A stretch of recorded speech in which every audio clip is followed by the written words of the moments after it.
অসহায়ত্বের সুযোগ নিয়ে প্রতিবন্ধীর 2 কোটি টাকার জমি আত্মসাতের অভিযোগ উঠেছে। জমিটার বাজার মূল্য বর্তমানে 2 কোটি টাকা, কিন্তু 20,000 টাকা বলে একটা দানপত্র দেখায়। ভরণ পোষণ ও দেখাশোনার আশ্বাস দিয়ে জমি লিখে নেওয়ার এমন অভিযোগ উঠেছে ফরিদপুরের নিতাই চন্দ্র দে নামের এক ব্যক্তির বিরুদ্ধে।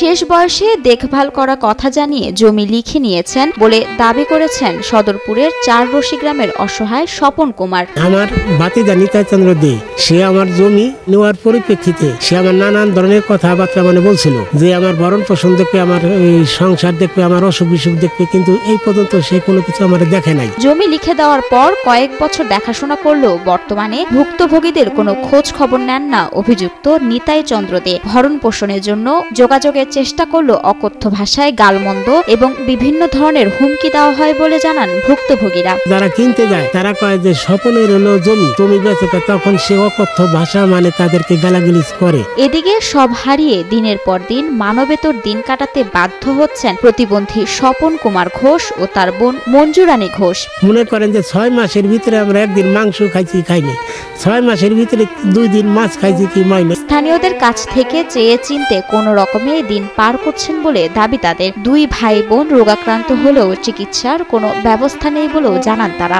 এই মর্মে বিবাদী নিতাই চন্দ্র দে, পিতা শঙ্কর কুমার দে, মাতা লক্ষ্মীরানী দে, সাং নপাড়া পোস্ট ভাঙ্গা উপজেলা ভাঙ্গা জেলা ফরিদপুরের বিরুদ্ধে অভিযোগ করেছি যে আমি সুস্থ প্রতিবন্ধী হওয়ায় আমাকে দেখাশোনা, ভরণ পোষণ, সেবা যত্ন করার জন্য দুঃসম্পর্কীয় ভাতিজা বিবাদী নিতাই চন্দ্র দে কে উল্লেখিত সম্পত্তি বিগত 4/10/2018 ইং তারিখে 2561 দানপত্র দলিলে মূল্যে রেজিস্ট্রির মাধ্যমে দান করিয়া দেয়। কিন্তু বিবাদী আমার নিকট হইতে উল্লেখিত সম্পত্তি দলিল রেজিস্ট্রি করার নেওয়ার পর হইতে আমার কোনো সেবা যত্ন, দেখাশোনা ও ভরণ পোষণ দিতেছে না। আমি বিবাদীর সাথে যোগাযোগ করিলে বিবাদী আমাকে অকথ্য ভাষা গালিগালাজ করে এবং বিভিন্ন ধরনের হুমকি দামকি দেয়। এই ব্যাপারে আমি স্থানীয় গণ্যমান্য ব্যক্তিবর্গকে জানালে তারা এলাকায় কোনো সমাধান দিতে পারে নাই। বিবাদী কোনো সালিশ দরবার মানিতেছে না, বরং এই নিয়ে বাড়াবাড়ি না করার জন্য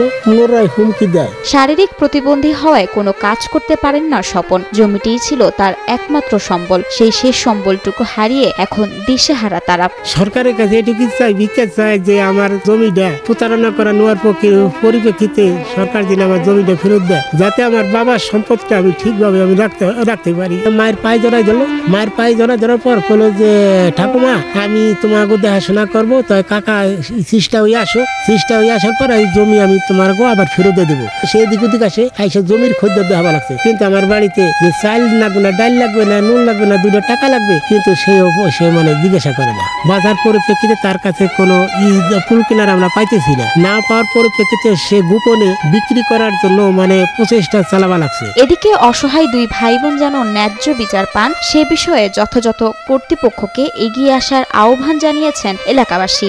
জমিটা ওর কাছে প্রতারণা করে নিচ্ছে। আমরা এলাকাবাসী চাই যে প্রতিবন্ধী ফ্যামিলি ও প্রতিবন্ধী ওর ভাই ব্রাদার কেউ না, ওর মা ওর বোন আসলে মাটা মারা গেছে, ভাই বোন এখানে থাকে। আমরা এলাকাবাসী চাই যাতে ওর জমিটা ফেরত পায়, প্রতিবন্ধী ছেলেটা জীবন যাপন করে বাঁচতে পারে।